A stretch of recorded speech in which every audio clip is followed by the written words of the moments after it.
ይቅርታ ደግሜ መጣሁ ማለት ነው። የመጨረሻዬ ነው ላንተ የመጨረሻ ነው። አሁን መልስ የምሰጥህ እንደ ወንድ ልጅ ሆምጣጣ ትሆንክ ሰማ የዛሬውን ቲክቶክ ላይ ወጥተህ ማውራትህን አትይ። ወንድሞች ያክስት ልጅ ያጎት ልጅ የእናት አንድ ዘመድ የለም። ሳውዲ አረቢያ ስመጣ እኔው ነኝ ያነሳው የክፉ ቀን እለት ቢያንስ የዛሬውን አበባ የዛሬው ደስታህን አትይ። የክፉ ቀን እለት የእናትህ ልጅ መጥቶ የመላይ 9 ወር ሲቀመጥ የኔው ቤተሰቦች ናቸው። ብር እንኳን ቢጎልህ የኔው ቤተሰቦች ናቸው። ከኔ እጅ እንኳን ያጠረውን የኔው ቤተሰቦች ናቸው ይሞሉልህ እንጂ አንድ ወንድምህ ገብቶ ያክስታችን ልጅ ዛሬ በቲክቶክ ሲያዋችሁ ግን ያክስቴ ልጅ ያጎቴ ልጅ ትባባላላችሁ። በዛ ወንድምህ እንኳን መጥቶ አንድ ሰው ዞር ብሎ ያያችሁ ታማችሁ እንኳን አንድ ሰው ደውሎ የጠየቃችሁ የለም። እኔው ነኝ ብዙ በወንድምህም ጎረቤትም ያየዋሉ ሰው የሚያቃቃል አንተም ታውቃለህ። በምድር በሰማው ይዘንሻል እያላችሁ እንደዛ ለምናችሁኝ እንደዛ እየፈረማችሁ እናቴ ደጃፍ እየሄዳችሁ ድንጋይ እየተሸከማችሁ እኮ ተንበረዲ እናቴን እየለመናችሁ የኔ እናት እኮ አንድ ቀን እናንተን ለምናታ እናንተ ተንበራችሁ እየሄዳችሁ እየለመናችሁ ያ ክፉ ቀን አለፈ ብላህ ዛሬ ያ ቀን ፀሐይ ወጣልኝ ብላህ የተራመርክበትን የበላህበትን ሞሰብ አትጠፈው። ሞሰብህን እጅህን አትክዲያ። ዛሬ እንደዚህ መሄድህን ማለፉን አትመልከት። ትናንትና እኔ ተፈለክ እስቲ በባህር ስትመጣ የተነሳውን ፎቶ እስቲ ትክክለኛ አንተ ብዙ ታሪክ አለ። እንኳን አንተ እኔ እንኳን ላንተ ለባሌ ለወንድሞችህ ብዙ ዋጋ ከፍያለሁ። ይሄን ደግሞ አላህና እኔ ላንተ ብዬ ሳይሆን ለአላህ ብዬ ነው ያረኩት። ብዙ ነገር ዋጋ እኔ ለቤተሰቦቼ ያንተን ለኔ ለራስ ቤተሰቦቼ ዋጋ አልከፈልኩም። ላንተ ወንድሞች ዋጋ የከፈልኩልህ ያ ሁላ ቀርቶ ደግሞ ይቅርብኛም ችግር የለም ካላህ አላጣውም። አሁን ደግሞ እንዲ ወንድ ልጅ ተወክናቶ ነው በመስመር በቃ ፈታሃል አይደል? ውረድልኝ ከራሴ ላይ ፈትቻለሁ ብለህ ተፈታ ከላስ ምን ታረጋለህ? እኔ ጋር ስለሌለ ስም አታንሳ። አሁን መጀመሪያ ተንበር አስበ ምን አመጣው ዲስትን ጥዲዮ ቀመሞ ተንበሪ ቀርሞ ተንበሪ መቀመም ዲስትን ጥዲዮ ማልቀስ ምን አመጣው አሁን አላ ሰው ሚስት ላይ ስትጃጃ ስትደረስ ዛሬ ሰው ሚስት አስረግዘ ስታበቃ መውጫ መውረጃ ስታጣ አንተ እኮ የራስህን ትዳር ብቻ ማዲዳ ፈርስከው የሰው ህይወት አበላሽተሃል። እኔ ያንንም አያገባኝም። አንተው በላከው ፎቶ አንተው 8,000 ብር ሰጠችኝ መነበጢ ቦታ ገዛሁ መነበጢ ቦታ ገዝቻለሁኝ 8,000 ብር ሰጣኛለች እንዲህ አርጋልኛለች እሪ አለ ማስረጃ አለ። አንተው ያልከኝ ነው እኔ ሰው ብሎኛል። አንተው ምንም ይሄንንም ሆኖ ደግሞ እኔ ዝም ምን ያልኩ ለምን እጄ ይክዲያህ እጄ ይጣልህ መግፋት እንጂ መገፋት ጥሩ ነው ብዬ እኔ አድቤ ስራዬን እየሰራሁ ነው። አድቤ አንተ ስልክ ላይ ደውዬ አውቃለሁ። እስቲ ደውለሽ ቢታቂያለሽ በለኝ። አንተ ስልክ ላይ ደውዬ አውቃለሁ። በይሞ ደውዬ ባውቃለሁ። ረብሻህ አውቃለሁ በመስመር ደውዬ አውቃለሁ። ታንዲ 3 መስመር ቀየርክ። መስመር ትቀይራለህ ግን አንተው ነህ የምትደውልብኝ። እኔ ባቀይር መስመር ወላሂ ቢላሂ ነው እኔ ሚስቴ ስትለይ ባሌ ልልህ ስትቶይ ልቶህ ልቤን አሳምኘዋለሁ። አንተ በጎን ጥሩ ሰው ትመስላለህ፣ በጎን እባብ ነህ። ይሄ ደግሞ ለአንተም ለኔም ጥሩ አይደለም። መረካከሳችን ሰውም አይሳቅብን። 4 ነጥብ አንተ የሰው ህይወት አትበጥብጥ፣ የራስንም ህይወት አትበጥብጥ። እንደ ወንድ ልጅ ትሆንክ ና እንጨርስ። ኢትዮጵያ ደውል። የ80 ወረቀትህን ኢትዮጵያ ማስቀደድ ደውል። እንፈራረም። አንተና እኔ እንዴት ተላየን? 4 ነጥብ እንፈራረም። አንተም በህርኩበት ላከድ እኔም በህርኩበት ላልሄድ እንጨርስ። ይሄ ነው የጨዋ ልጅ ጨዋሉ ጨዋ ያሳደገው ተሆነ ይሄ ነው። አይ ዝም ብሎ የኩርኩር ስራ የጅልነት ስራ እሰራለሁ ብለህ የምትጃጃል ተሆነ ተጃጃል። ማንም ነው የሚሰርብህ፣ ማንም ነው የሚስቅብህ። እኔ ነኝ፣ አንተም አንተ ነህ። ግን ዝም ብለህ አንዴ አረቡ የምታወራው ወሬ ብትጠፋ ደወልክ። እኔ ትናንት አሁን ብዙ ስትደውልልኝ በመስመር ትናንት አሁን ራሱ እንዲዛ ስትደውል ያላነሳው ለምንድን ነው? አንተ ስትናገረኝ እኔ ስናገርህ ወይም ደግሞ እኔም ደግሞ ምን አባቱም ብዬ ስናገረው ምን ስለው በቃ እኔና እሱ ነገ ጠዋት የሰው ልጅ እኮ ትዳር ብቻ አይደለም ታዩ። የሰው ልጅ እኮ ኑሮ ብቻ አይደለም የሚወስነው። እንኳን አንድ ያገር ላይ ያለን ሰው ተጋሎ እንኳን ይታረቃል፣ ይቅር ይባባል። አሁን ደግሞ ሮመዳን እየመጣ ነው። እኔ ባክህ ለአላህ ብዬ ይቅር እልሃለሁ፣ ለሰው ብዬ ሳይሆን ተፈለክ ጥፋት ካለብኝ ጥፋቴን ጠይቀኝ፣ በዘመድ ጠይቀኝ፣ በወገን ጠይቀኝ፣ በባህላችን ጠይቀኝ። እርግጥ አጥፍቼ ይሆናል። ካጠፋሁም ደግሞ ይቅርታ ጠይቃለሁ። ይቅርታ የሰው ልጅ እንግዲህ የጨዋ ልጅ መልሶ ይቅርታ ነው። ካጠፋሁ ከበድልኩ ይቅርታ። ችግርም ካለብኝ ደግሞ ችግሬን ንገረኝ። በዘመድ በቤተሰብ በሽማግሌ ንገረኝ። ሽማግሌ የፈረደብኝን ስጭም ይበሉኝ ምንም ይበሉኝ፣ ያንተ ሀቅ ምን ላይ ካለ እሰጣለሁ። እኔ ደግሞ ለመስጠት አዲስ አይደለሁም። ላንተ ነው እንጂ አዲሱ መስጠቱ እኔ አዲስ አይደለሁም። ታቀኛለህ። እኔ ንግስት ያያሌው አንተን አግብቼ 10 ዓመት ስቀመጥ ካንተ 1 ብር ወስጄ አላቅም። ታውቃለህ። ጅዳ እያዛ ብትመጣ እንኳን እኔ አብረው ያለው ሰው ያውቃሉ። ግን ባሌ ነህ። ለባሌ ያረኩትን ነገር አይመረኝም። ለትዳሬ ብዬ ያወጣሁት ነገር አይቆጨኝም። ለባል ምንም ነገር ለኑሮ ብሎ ያወጡ ነገር አይቆጭም። አንተ ግን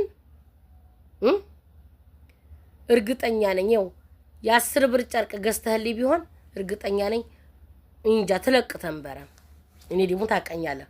እኔ ከወንድ ልጅም ገንዘብ ስታውን ነክቼ አላቅም። እኔ ሰጥቼ ነው እንጂ ተቀብዬ አላቅም። ያም ሆኖ ደግሞ እኔ ኑሮ ነው ትዳር ነው። ተዛሬ ነገ በቃ ተዛሬ ነገ የልጆች አባት ትሆናለህ ብዬ በተስፋ ነው የጠበቅኩህ እንጂ እንዲህ አይነት ነገር አልጠበቅኩህም። ግን ሳይ ተቆሻሻ ቦታ አትጠፋም። ኢትዮጵያ ገብተህ ሱቅ ከፍቼ ባኖርህ ሄዲህ 5 ልጅ ያላት ሴትዮ ላይ አረቂና ጠላ ምሻላ ሄዲህ ዲቃላ መጣ። ዲቃላ እንኳን ብትወልድብኝ እሷ ክርስቲያን አንተ ሙስሊምና ታጁ የልጅህ እናት ናት። በቃ ይችሊ ቀለብ ስፈር ልጅህ ነው በቃ ብዬ ተቀበልኩህ። ልጅህን የበላሁትን ይበላል ብዬ ነው ተቀበልኩህ። የዛ ሰዓት ተንበሬን የማቆሚያው በዛም የሰው ልጅ ይሳሳታል ብዬ እሺ ብዬ ተቀብያለሁ።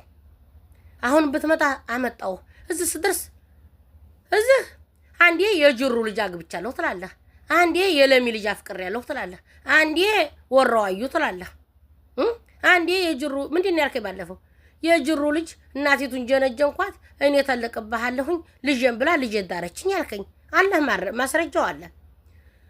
ወራዋዩ ዘመርነኛ ክስቴ ልጅ ናት ስትል የሰው ሚስት ሀገር የሚያውቃት ሰው የሚሞካት ፎቶዋን እቅፍ አድርገህ ላክልኝ።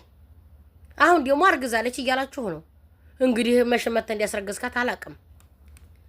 ያንተው ዲያ ህዶ በተሰብ ሲቆረቁርብህ ያንተው ስራ ህዶ በተሰብ እንዲ ወንድ ተወንግ ልንገርህ፣ ሴት ልጅ ጋር ተመጃጃል። ሴት ጋር እንደዚህ ተማለት ኑሮህን ካስክ ትዳርህን መራ በስነ ስርዓት። ትዳርህን ማትይዝ ተሆነ ደግሞ በቃ እኔ ጋር ገንዘብ አለብኝ ታልክ ሀቅህን ስጠኝ። ሀቅ ተለለብህ ኢትዮጵያ ስንገባ በሀገራችን በባህላችን እንገናኝ። ስሜን አታንሳ፣ ስምህን አላነሳም። 4 ነጥብ።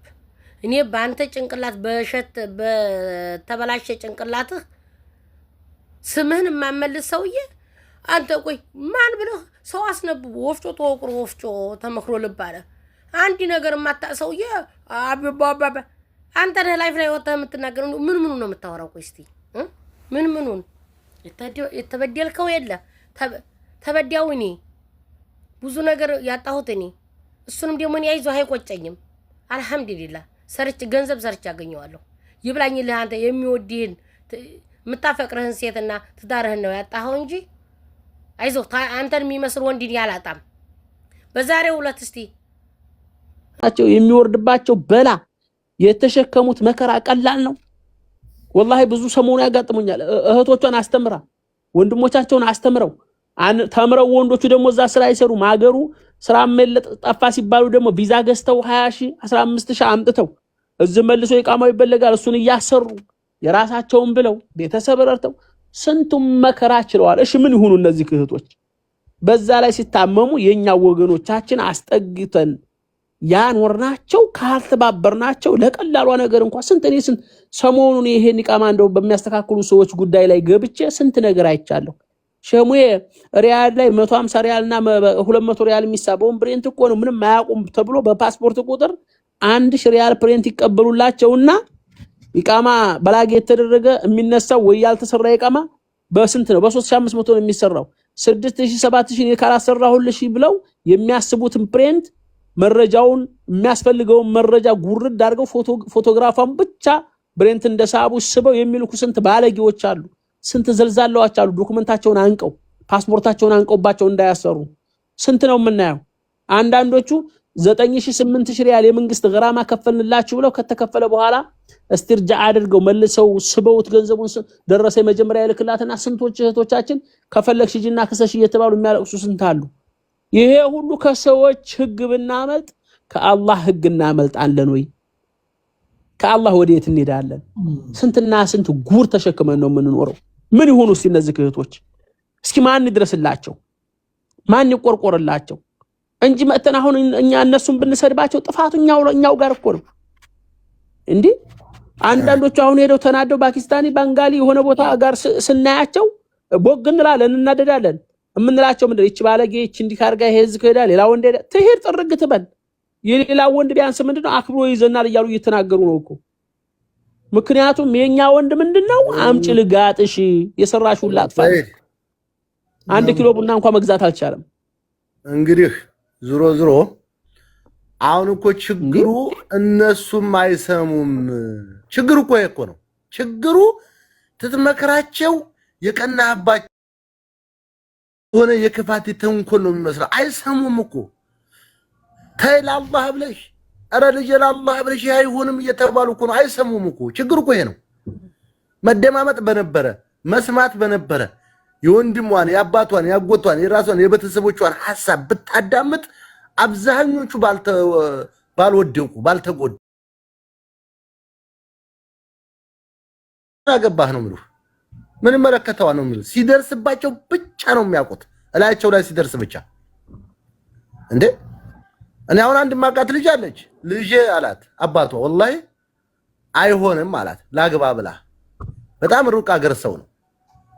ከዛ እሷ የቦረና ሰው ናት። ልጁ ደግሞ የለው ቲቢ ቺማ የሚባል ሀገር። አረ ልጅ አይሆንም አላት። አይ አባቴ ወድጄዋለሁ አገባዋለሁ። አረ ተይ ልጅ መከራም አለ ደስታም አለ። የሰው ልጅ ብዙ ነገር ያስፈልገዋልና ሩቅ አገር ነው። ዘራቸውን አላቅ ቤተሰቦቻቸውን አላቅ ተይ ልጅ ብላት አይሆንም ካልሆነ ተከትዬ እሄዳለሁ አለች። እምቢ ስትል ኒካ አስተሳሰራባት። አማራጭ የለውም። ከ3 ዓመት ቆይታ በኋላ ድብልቅ ያለ ጠም መጣ። ለሽምግልናም አልሆነ ለምንም አልሆነ። አንዴ እንደምንም ብሎ ሄደ በመኪና ሄዶ እዛ ቁጭ ሲል ሽምግልና ላይ አባቷ ብቻ ነው የወንድ ወገን ዘመድ አዝማዱ ሄዶ ጥቅሳ አባቷ ዛንገቱ እንድፍታረ ምን ቢላት ጥሩ ነው ልጅ ኑሮሽ አይመር ኑሮሽ እሳት ይሁንብሽ ብሎ ተመለሰ። አንጀቱ እያረረ ማለት ነው። ስለዚህ አይሰሙም። ሁለተኛ ውል ፍቅር አያስቀርም። ትዳር ውስጥ ትገቡ ውል አድርጉ። ውል ፍቅር አያስቀርም። ብዙ ጊዜ ብዙ ችግር የማይዋው ምሳሌ ባለትዳር ሆናችሁ ባልሽ ቦታችንን በኔና ባንተ ስም እናርግ ታልሆነ ባንተማ አባት በኔማ አባት ስም ይሁን ወይም በወንድሜና በወንድሜ ይሁን በጃይሉም ወንዶቹ በጃይሉ ተዓላም ነኝ ብለሽ ነው እንዴ ጠርጥረሽ ነው እንዴ አልክ እንዴ ነው ዲቶ በቃ ዝም ይወዳን በወዱ አርጋ ያ አይሆንም። ውል ፍቅር አያስቀርም። በውል አድርጉ ያን